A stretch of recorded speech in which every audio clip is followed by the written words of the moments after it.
Lukas Van Ness is starting training camp exactly the way we asked him to.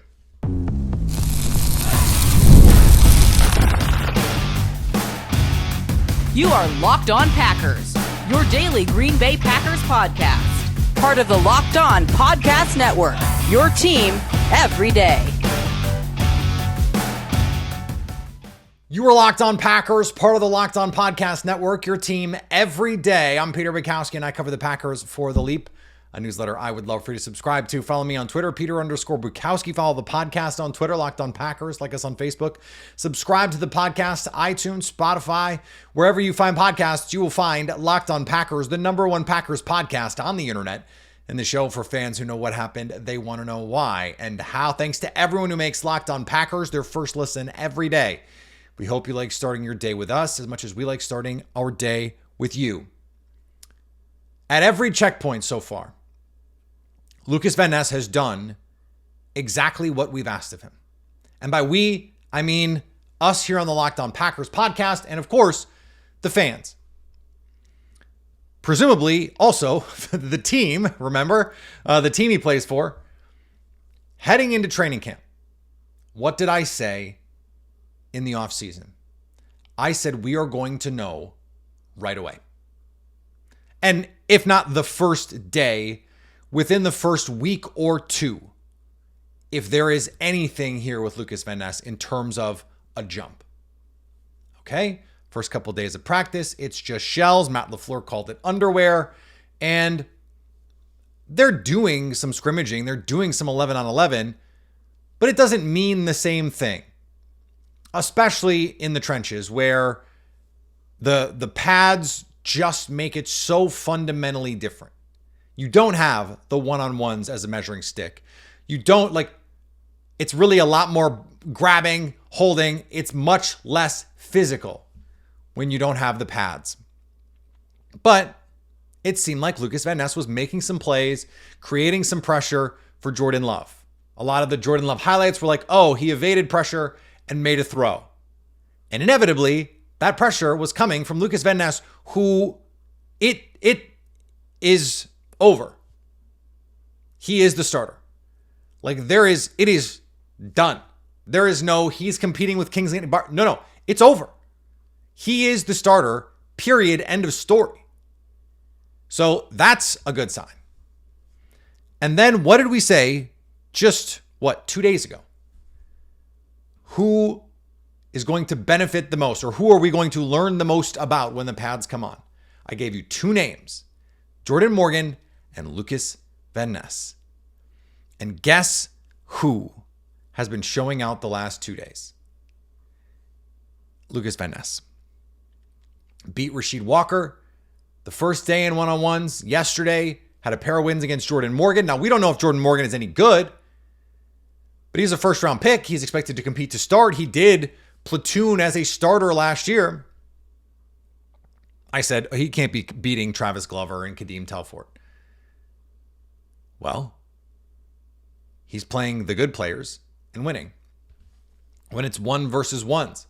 Once again, every time you see a Jordan Love highlight, you read the caption in the tweet or the skeet or whatever, it is inevitably, again, Lukas Van Ness created the pressure. Now and this is important, when you hear, oh, Lukas Van Ness created the pressure or Love had to step up away from pressure, don't do the thing that I know a lot of Packer fans do. It's like, oh, great, another pressure. No, in practice, you have to hold up around the quarterback and you let the play finish. So there was a tweet that got a lot of play of Shedeur Sanders. And he's throwing a deep ball, but he gets to the top of his drop and the rushers are in his lap. He takes a hitch. There's another rusher in his lap. He takes another hitch and then throws the ball. And yes, it's a nice throw, but he sacked 3 times on that play. So when you hear, okay, Jordan Love evades pressure, we don't know truly how, even watching it, you don't know how truly close it was because, again, you still have to finish those plays. Like Devontae Wyatt struggled to finish those plays. So pressure is not everything. It's not going to be until we see, and it probably won't be fully live, but some more live opportunities in joint practices. I don't know how much he's going to play in preseason. I don't expect a ton. If he's the no doubt starter, like maybe a little bit. But he can only show opportunities he's given at this point. Like he can't take down quarterbacks. He can't go any harder toward Jordan Love or Malik Willis or whomever. So he can only do what he's allowed to do right now at this point. And so far, he is hitting every checkpoint you want. Be the no doubt starter. Okay. That can be dismissed, right? Because he's a first round pick. The front office sees the potential. The coaching staff likes him. He's a hard worker. You know, Matt LaFleur, a set of Barron Sorrell. Like, I don't have any questions about Barron Sorrell reaching his potential because of his character. Those are the kinds of players the Packers want to draft. But they don't hand out opportunities. You still have to go earn them. So Lukas Van Ness is going to be the starter. Then in the shells, you want to see the flashes. Doesn't need to be dominant. You want to see the flashes. Can you be an impact player? Remember, if you get a sack a game, you're an all-pro in the NFL. You play 17 games and you get a sack every game. That's one play. One play out of between 40 and 60 plays that you might play. Probably not going to play 60. But let's just say you just need to make the one. If you make a sack every 2 games, you might be a Pro Bowl player. Like if Lukas Van Ness has 8.5 sacks this year, I mean, they might build a statue for him in Cheesehead Nation. 8.5 sacks this year for Lukas Van Ness. You go unequivocal win for that first round pick. First year as a starter, 8.5 sacks. Those are Rashawn Gary numbers. No, they don't love the Rashawn Gary numbers. But so, okay, the flashes in the shells. Translate that to the pads.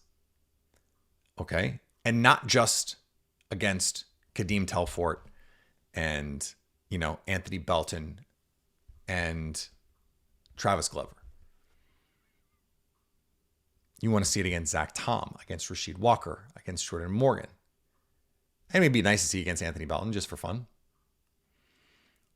He's giving that so far. Now, I don't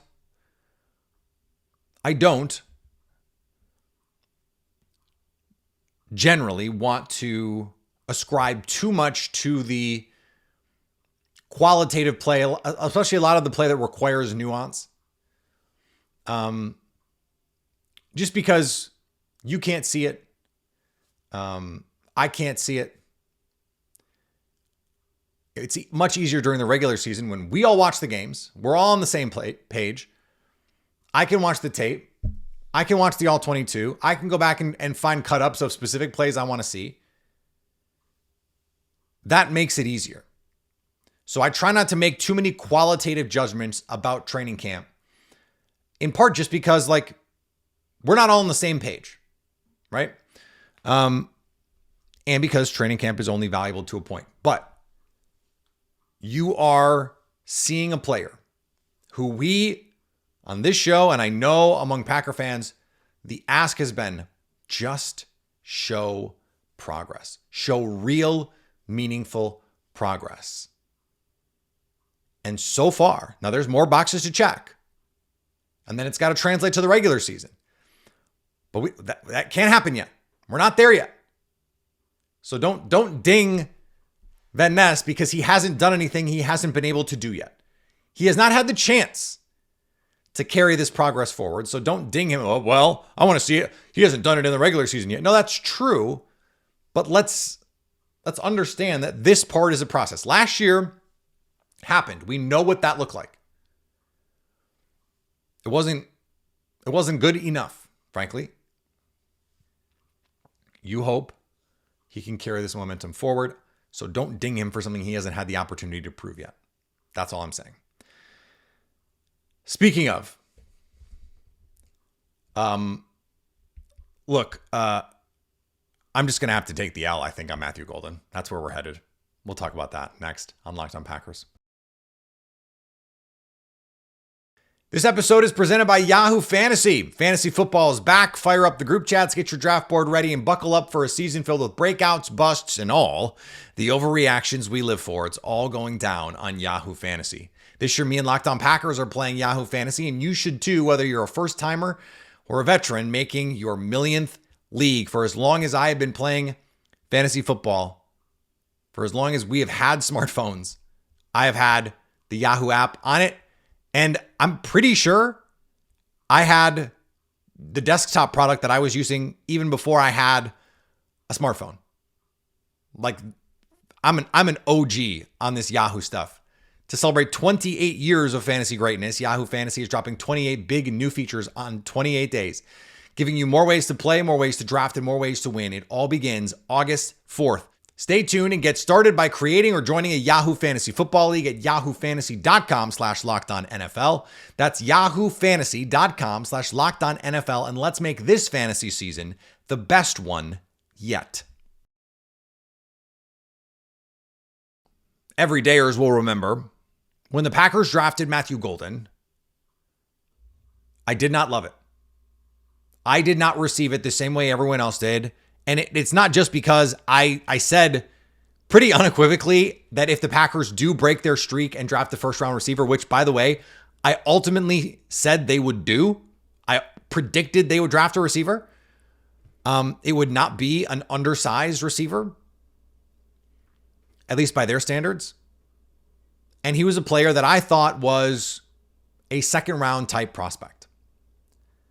Someone who would be great value right where they drafted Anthony Belton.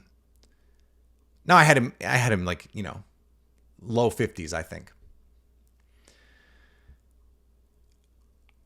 I'm happy to be wrong. Because it seems like right now, Romeo Doubs made some plays yesterday, but it's every day there's something. And I don't know how to react to any of it. I really don't. Because, first of all, I can't remember a first-round pick for the Packers where it was just obvious in camp right away, this guy is different. Jair Alexander had some injuries in training camp. He was hurt. But Josh Jackson was the guy who was popping in training camp in the preseason, not Jair Alexander. It wasn't that Ja was bad. It was just that everyone was excited about Josh Jackson, which turned out to be wild in retrospect. Darnell Savage was a day one starter, and there was excitement around him. That's cheating a little bit because they had 2 first-round picks that year. I still don't recall it being like this. Rashawn Gary certainly was not like this. Jordan Love, we didn't get any information. He didn't really get to practice that much. Eric Stokes was not like this. There was a lot of he's going up against Davante Adams, and Davante Adams is lighting him on fire. He had some good reps, but there was also some bad ones. That's not to say every Matthew Golden rep is perfect, but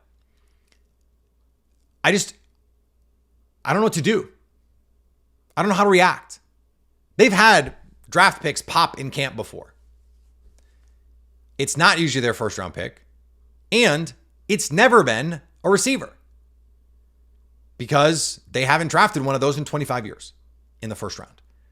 He is the best receiver prospect they have drafted since 2011. And probably before that.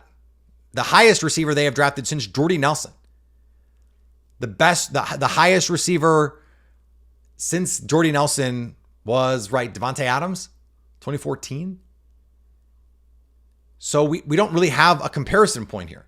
Receivers come in more ready than ever. Brian Gutekunst talked about this. Hey, he was at Houston. He transferred to Texas, had to get up to speed at Texas. And Gutekunst thought, hey, that is actually helping him acclimate to the NFL, the transfer portal. And I had never heard the transfer portal piece framed like that. I thought, what an interesting perspective. And I was talking to our pal Jason Hershorn, America's Guest, my co-founder at The Leap, about this. And he mentioned that Gutekunst had talked about this with quarterbacks in the past as well, that the transfer portal, you're learning a new offense. You're having to pick it up. Okay, you're going to transfer and you got to start all over again, just like teams have players do when they come to the NFL from college. Matthew Golden has already done that. And you add in the fact that even before NIL and the transfer portal and all of that, receivers especially were coming in more ready than ever because of 7-on-7, because of all the camps, because of all the emphasis in the passing game. In college for a long time, you were coming to the NFL from a college system where you were just not getting the ball that much. And that's still, the case a lot of places. But there's much more emphasis on the spread, on option routes, on understanding what defenses are doing because the defenses have gotten more sophisticated. These guys are generally more ready to come in, but the Packers love to draft projects. Rashawn Gary, Lukas Van Ness, and all these guys are projects. Jordan Love was a project. So we're not used to seeing them pop right away. And I saw one Packers media person, now I forget who it was, but someone suggests, is Matthew Golden already their best receiver? Now, he was getting more reps than normal with the first team because of Dontavian Wicks' injury. Dontavian Wicks dealing with a calf injury. And so more opportunities for Matthew Golden, but he's making the most of them. And you heard Jordan Love talk about his ability to go and win and high point the ball. And on this show for weeks and really months, going back 12, 18 months, I've talked about the value because this was like a T. Higgins conversation. Get someone who Jordan Love, the guy doesn't have to win, doesn't have to be, route guided, Justin Jefferson getting wide open, because Jordan Love will give his guys a chance for better and sometimes for worse. And there was a clip that popped on social yesterday, a go ball that Jordan said as soon as he threw it, he thought it was going to get picked, left it low and inside, short and inside. And Matthew Golden undercuts the ball, goes up and grabs it over Keyshawn Nixon. The Packers posted later a 60-plus yard touchdown on a big crossing route from Matthew Golden. Or no, I think it was a double move. And he said it was a move that he didn't run as hard. Jordan Love said Matthew Golden didn't run it as precisely the day before in practice. They call it again. He runs it, gets open, and it's a touchdown. Again, talking about Lukas Van Ness, the check marks, the progress that you want to see. He just is already doing the things you need from him. And on that, just give him a chance point. I didn't expect a 5'11", 190-pound receiver to be able to be that I'll just win at the catch point kind of guy. But when you have ball tracking, when you have body control, and when you have strong hands, it doesn't matter how big you are. Like Stephon Diggs can win in adversity situations, not because he's going to just be bigger and stronger than everybody else, but because his ball tracking, hand-eye is incredible. Body control. And I mentioned this on Jordy Nelson. Now, he was 6'3", 217 listed officially. But think of the best play I think he's ever made. The game winner against the Giants in, 2010? 2011? It was 2010. You know the play I'm talking about. Late game situation, twisting, and on the sidelines. It's not that he was 6'3" or big and strong. The ball is away from the defender, giving him a chance to make the play, and with body control, ball tracking, and strong hands, he makes the catch. They kick the field goal, they win the game. If that can be Matthew Golden with the speed, like there is a Jordy Nelson-esque arc here potentially. Someone who, he ran fast, but can win vertically, can win in body control situations in adversity plays. That is on tape. I wanted him to get open more, but you may recall Jordy Nelson was not getting wide ass open unless it was schemed up, like those circle posts, play action, hard play action shots. where he's running to grass. Yeah, Matthew Golden can do that stuff. But you remember Jordy Nelson was not like shaking corners at the line of scrimmage. He was able to body them at times. There were good concepts, but it was a lot of, hey, he's kind of open. Or he ran by somebody because somebody didn't think he was going to run by him. I don't want to undersell what Jordy Nelson was as a route runner because he was a good route runner. And he did use his body effectively against corners. I don't know if Matthew Golden is going to be able to do that to shield defenders the same way. But, and those were some of the reasons why I was not as high on him as some of the other receivers in this draft class. But I look wrong so far. I really do. Now, we mentioned Lukas Van Ness and the pads coming on and the impact that can have for him. What about Jordan Morgan? What about this offensive line?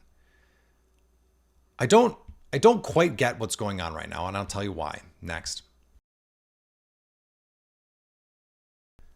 Time to fuel up and turn it up with 5-Hour Energy Transfusion. It brings the bold grape, ginger, and lime flavors of your favorite golf drink minus the alcohol into a quick, energizing shot. Whether you're sinking birdies or just making memories with friends, this one's a hole-in-one for your energy game.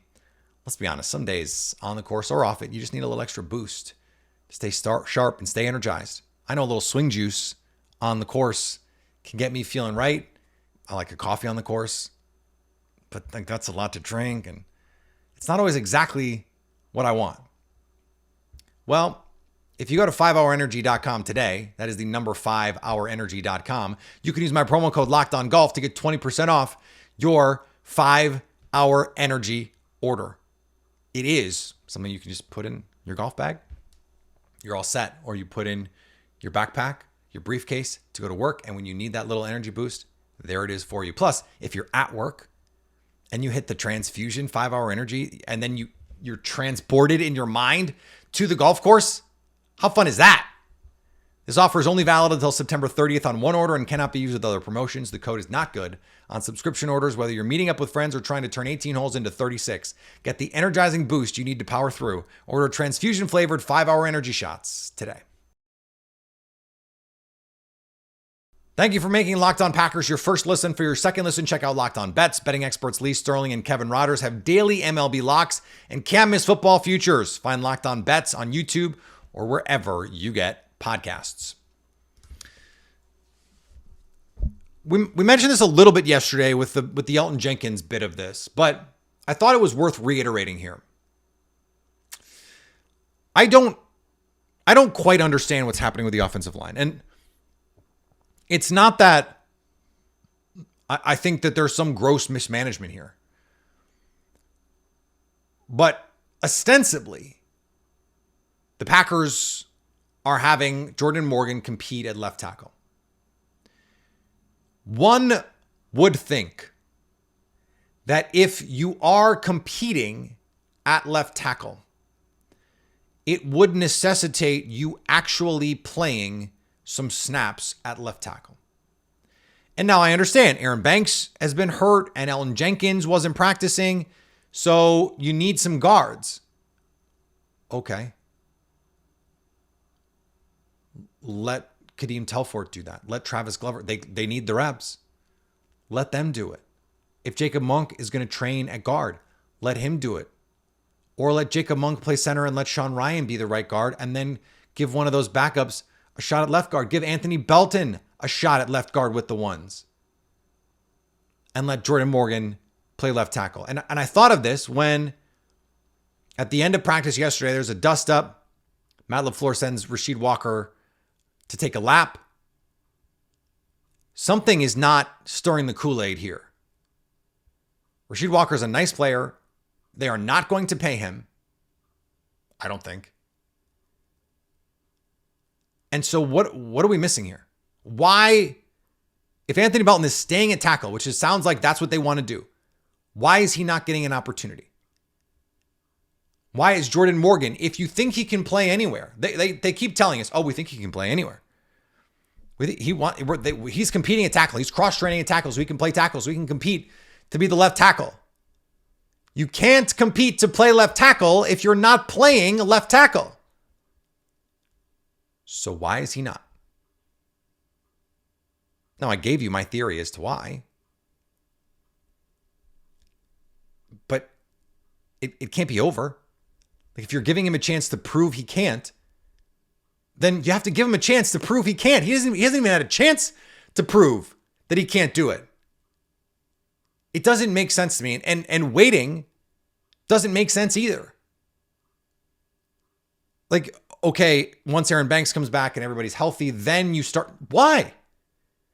If what you want is for him to be the left tackle of your future, why is the future not now? Why not give him a chance now with the ones? And it doesn't seem to be happening enough. I don't understand it. He's playing left guard now instead of tackle. You have other guys. You don't, and by the way, you don't really have other backup tackles because we don't know what Anthony Belton is. So it doesn't make sense to me. Unless he's not really competing at left tackle. And I don't think he ever really was. If he's like you look at last year when he was competing at guard, he was playing guard. Like that seems obvious, right? If you're gonna compete somewhere, you have to play there. You have to have reps there. But I don't think they think he's a tackle. I think they think he's a guard. And they've abandoned this already. What I think they wanted to do was to light a fire under Rasheed Walker's ass and say, lock in, go earn your contract, and if you play well, you will get $25 million a year from someone. It just is not going to be here. The problem is that doesn't work if everyone knows you're full of it. And you're full of it if the guy you say is competing is not actually competing because you're not letting him. For whatever reason, like the guard excuse is nonsense. Like we got injuries here. You have other players. You have other backups. It is more important if you want him to play left tackle, if you want him to compete even at left tackle. It is more important for you to see if he can play left tackle than to get him reps at left guard where you just signed Aaron Banks to almost $20 million a year. He's not going to play left guard unless there's injuries. So why are you wasting time doing this? I understand. Far be it for me to say anything about the development plan for this offensive line. The Packers draft and develop offensive linemen better than any other team in the NFL. But I will tell you, and I've said this over and over, they are not infallible when it comes to this stuff. We have seen in the Matt LaFleur era them make key mistakes on positional changes and matchup changes in big games late in the season. They did it in 2020. They did not play the right lineup on the offensive line in 2020, and they did not play the right offensive line in 2021. Now, I was critical of what they were doing in 2023 with Yosh Nijman. It was clear he was better than Rasheed Walker right up until it wasn't. And they kept playing Rasheed Walker, and Rasheed Walker took that job. The next time we saw Yosh Nijman on the field, he stunk and was not engaged, and they let him go, and he's done nothing in the NFL since. That was the right call. But this does not make sense to me. I would love for someone to ask Matt LaFleur about it. We'll see if they do. All right, back tomorrow. More to come as we head toward family night, as we head toward the preseason opener, as we head toward joint practices. These are more check marks to hit on the old rookie worksheet there. Touchstones, if you will. We'll see if guys like Matthew Golden can hit them. Follow me on the socials. Follow the podcast on the socials. Wherever you find podcasts, go subscribe. Go watch us on our YouTube page.